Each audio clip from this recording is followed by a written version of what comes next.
50 conseils et erreurs à éviter pour les entrepreneurs. Conseils, erreurs à éviter, retour d'expérience extrait de notre livre disponible sur Amazon à 29 €. En cliquant sur le lien ci-dessous, vous l'obtenez gratuitement. Conseil 34. Définissez les objectifs et le timing de votre contenu publié. Disons que vous êtes un producteur de pommes.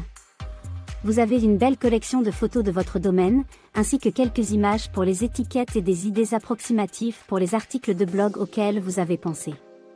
Certains sujets d'actualité que vous avez identifiés sont la production écologique et les menaces des insecticides.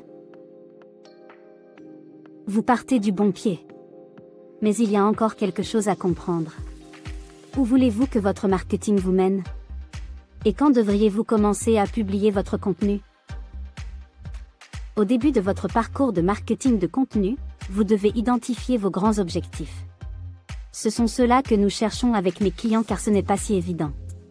Ce sont les objectifs primordiaux qui vous éclairent au bout du tunnel marketing. Si, par exemple, vous aspiriez à devenir un producteur de pommes à l'échelle européenne, reconnu pour votre savoir-faire, cela devrait être au centre de toutes vos activités de marketing. Votre vision doit s'exprimer dans votre communication.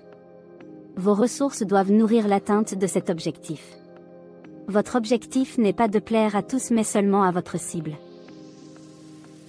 Maintenant que vous avez défini votre grand objectif, votre vision, vous pouvez commencer à en faire une réelle possibilité en le décomposant en objectifs plus petits dans un temps limité, 1, 2, 3 ou 5 ans, voire plus. Ceci pourrait inclure l'augmentation de la notoriété de la marque ou l'amélioration de la réputation de votre marque. En vous fixant des objectifs temporels, votre cerveau va commencer à les conceptualiser pour les réaliser dans un timing réaliste. Ce ne sera plus « j'aimerais avoir une page Instagram », mais plutôt « dans 6 mois, j'aurai créé une page Instagram, publié 20 publications, contacté 50 personnes qui ont réagi à mes posts ». Cela encourage à les concrétiser vraiment. Ainsi, ces grands objectifs seront divisés à leur tour en petits objectifs avec des échéances plus courtes dans le temps. Les objectifs doivent suivre le principe SMART, futé. Spécifique, concentré et exploitable. Mesurable, s'assurer que le succès de votre contenu peut être évalué à l'aide d'indicateurs tels que le nombre de commentaires, le nombre de partages. Agréé par vous, et veillez à ce que tout le monde dans votre équipe soit à bord.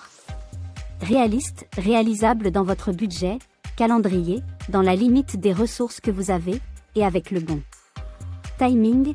Publiez conformément à votre calendrier de contenu pour atteindre vos clients au jour et heure où ils sont disponibles.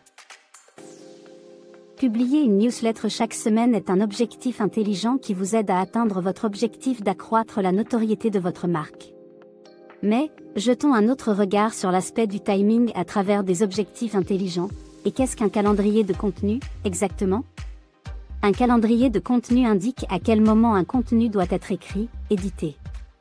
Il sera ensuite publié puis mesuré, permettant à votre entreprise d'organiser efficacement la publication de votre contenu. Vous pouvez garder les choses simples et utiliser une feuille de calcul Excel pour votre calendrier, ou l'intensifier et utiliser un outil en ligne comme Gather-Content. L'idée est de faire quelque chose de très simple pour prendre l'habitude et s'y tenir, voire l'étoffer plus tard. Je trouve que lorsque mes clients s'amusent à trouver les contenus qui les lient le plus à leurs clients, les passionnent, ils arrivent plus facilement à créer des contenus et à tenir une certaine régularité, sans sentiment de culpabilité. Ce n'est pas évident. Mais un jour à la fois. Enfin, il faut penser que votre inspiration ne vient pas chaque semaine à la même heure. Donc parfois, vous pouvez préparer 2 à 5 articles, même si un seul est terminé par créneau. Il sera plus facile de compléter un article un peu écrit que de partir d'une page blanche. Ce matin même, une cliente a découvert la facilité de partir d'un modèle et non des accents aigus une page blanche. Allez! Lancez-vous, vous pouvez écrire un article sur une question récurrente que se posent souvent vos prospects et vous allez être surpris des résultats et des retours.